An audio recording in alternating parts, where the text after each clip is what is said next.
ನೆಸ್ಟಿನ ವ್ಯಂಗ್ಯಚಿತ್ರಗಾರರ ಇದು ಇವ್ರ ವಯಸ್ಸಿನ ಆಧಾರದಲ್ಲೇ ಇರುವ ಕಾರಣ ನೆಸ್ಟಿನ ಸೀನಿಯರ್ ವ್ಯಂಗ್ಯಚಿತ್ರಗಾರರು ಈ ಪುಸ್ತಕದಲ್ಲಿ ಹರಿಣಿ ಇವರು ತರಂಗದಲ್ಲಿ ಚಿತ್ರ ಬರೆಯುವಾಗ ಬದಲಾಯಿಸಿದ ಹೆಸರು ಇವರ ಹೆಸರು ಹರಿಶ್ಚಂದ್ರ ಶೆಟ್ಟಿ. ಅದೇ 3 ಶೆಟ್ಟಿ ಸಹೋದರರಲ್ಲಿ ಇವರು ಎರಡನೇವರು. ಮೊದಲನವರು ಜೀವನ್ ಶೆಟ್ಟಿ. ಇಲ್ಲಿ ಒಂದು ವಿಶೇಷ ಏನಂದರೆ ಇವರು ವ್ಯಂಗ್ಯಚಿತ್ರಕ ಕ್ಷೇತ್ರಕ್ಕೆ ಬರಲಿಕ್ಕೆ ಸ್ಫೂರ್ತಿ ತಮ್ಮ ಕಿರಿಯ ಸಹೋದರ ಅಂತಲೇ ಬರೆದಿದ್ದಾರೆ. ಆಮೇಲೆ ಇವರು ತರಂಗದಲ್ಲಿ ಸಂಪಾದಕರಾಗಿದ್ದ ದಿವಂಗತ ಗುಲ್ವಾಡಿಯವರು ಇವರಿಗೆ ಹೆಚ್ಚು ಅವಕಾಶ ಕೊಟ್ಟು ಮಾಡಿದ್ದಾರೆ ಅಂತ ಇವರು ಬರ್ಕೊಂಡಿದ್ದಾರೆ. ಗುಲ್ವಾಡಿಯವರು ಸಹ ಸ್ವತಃ ಒಬ್ಬರು ವ್ಯಂಗ್ಯಚಿತ್ರಗಾರರು. ನಾನು MCF ಇರುವಾಗ ಇವರ ಒಳಗೊಳಗೆ ಒಟ್ಟಿಗೆ ನಾನು ವೃತ್ತಿಯಲ್ಲಿ ಇವರ ಸಹ ಉದ್ಯೋಗಿ ಅಥವಾ ವಿದ್ಯಾರ್ಥಿಯಾಗಿದ್ದೆ ಅಂತಲೇ ತಿಳ್ಕೊಳ್ಬೋದು. ಇವರು ಭಾಳ ಸಹೃದಯಗಳು ಮತ್ತು ಭಾಳ ಆತ್ಮೀಯವಾಗಿ ನಿಮ್ಮಲ್ಲಿ ಬೆರೆಯಬಲ್ಲರು. ಇವರು PG ನಾರಾಯಣ ಅವರು. ಇವರು ಬೆಂಗಳೂರಲ್ಲೇ ಇರುವುದು.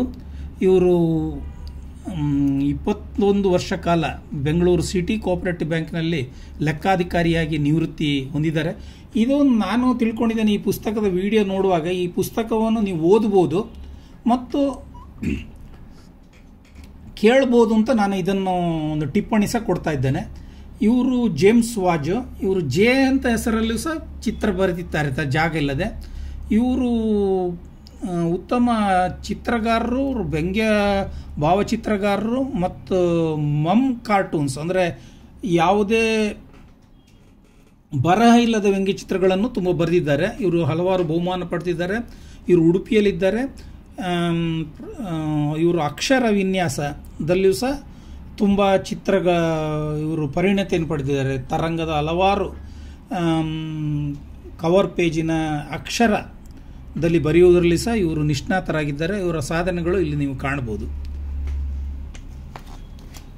ಇವರು ರಾಮಧ್ಯಾನಿ, ಇವರು ಕೃಷ್ಣಮೂರ್ತಿ ಆರು. ಇವರೆಲ್ಲ ಒಂದೇ.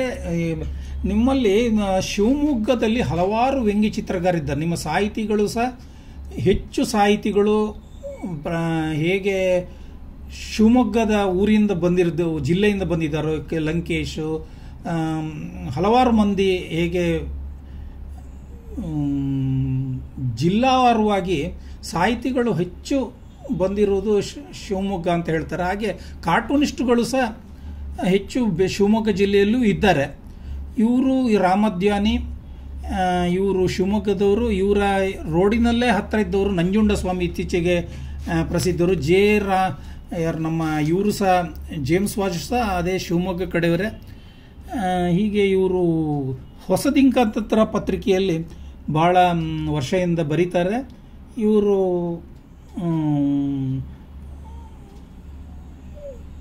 ಇದು ಆ ಪತ್ರಿಕೆ ಸ್ವಲ್ಪ ರೈಟ್ ವಿಂಗ್ ಪತ್ರಿಕೆ ಆಗಿರುವ ಕಾರಣ ಇವರ ಹೆಚ್ಚು ಪ್ರಚಾರ ಬಂದಿಲ್ವೇನೋ ಗೊತ್ತಿಲ್ಲ. ಇವರು ಬಹಳ ಒಳ್ಳೆಯ ವ್ಯಂಗ್ಯಚಿತ್ರಗಾರರು. ತಮ್ಮಣ್ಣ ಬೀಗಾರ ಇವ್ರದ್ದು ವಿಶೇಷ ಏನಂದರೆ ಇದರಲ್ಲಿ ಇವರಿಗೆ ರಾಷ್ಟ್ರ ಪ್ರಶಸ್ತಿ ಬಂದಿದೆ. ಮತ್ತು ಕೇಂದ್ರ ಸಾಹಿತ್ಯ ಅಕಾಡೆಮಿಯಲ್ಲಿ ಇವರಿಗೆ ಪ್ರಶಸ್ತಿಯು ಇತ್ತೀಚೆಗೆ ಬಂದಿದೆ. ಬಾಲ ಇದರಲ್ಲಿ ಅದನ್ನು ಇಲ್ಲಿ ಬರೆದಿಲ್ಲ, ಯಾಕೆಂದರೆ ಈ ಪುಸ್ತಕ 4 ವರ್ಷದ ಹಿಂದಿನ ಮಾಹಿತಿ ಇರುವ ಕಾರಣ.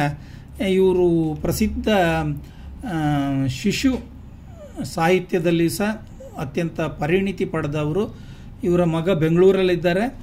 ಇವರು ಮರೆಯಲಾಗದ ಅನುಭವದಲ್ಲಿ ಜೇಮ್ಸ್ ವಾಜ್, ರಾಮಧ್ಯಾನಿ, ನಾಗನಾಥ್, ನೀರನಹಳ್ಳಿ ಮುಂತಾದವರು ಶಿವಮೊಗ್ಗದಲ್ಲಿ ಮೊದಲ ವ್ಯಂಗ್ಯಚಿತ್ರ ಪ್ರದರ್ಶನ ಮತ್ತು ಸಿಂಚನದಲ್ಲಿ ಪುಸ್ತಕ ಪ್ರಕಟವಾದದ್ದು ಅಂತ ಬರ್ಕೊಂಡಿದ್ದಾರೆ.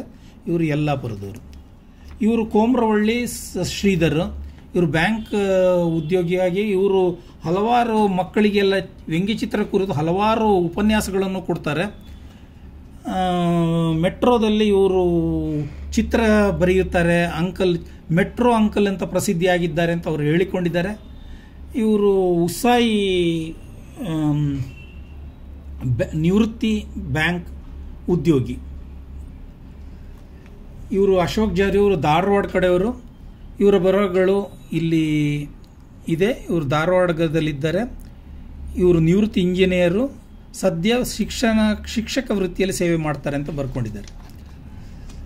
ಮಾವಿನ ಮಂಜುನಾಥ ಕುರುವಿನಕಟ್ಟೆ, ಇವರು ಬೆಂಗಳೂರಲ್ಲೇ ಇದ್ದಾರೆ. ಇವರು ನಿವೃತ್ತ ವಾಣಿಜ್ಯ ತೆರಿಗೆ ಅಧಿಕಾರಿ. ಮತ್ತು ಚಂದನ ದೂರದರ್ಶನ ಚಂದನ ವಾಹಿನಿಯಲ್ಲಿ ಬೆಳಗು ಪ್ರದೇಶದಲ್ಲಿ ನೇರ ಪ್ರದರ್ಶನ ಬಂದಿದೆ. ಇವರ ಸಾಧನೆಗಳು ಇಲ್ಲಿದೆ. ಇವರು ಅರುಣ್ ಕುಮಾರ್ ಬೆಂಗಳೂರಿನವರು, ಬೆಂಗಳೂರಲ್ಲೇ ಇದ್ದಾರೆ. ಇವರ ಚಿತ್ರಗಳು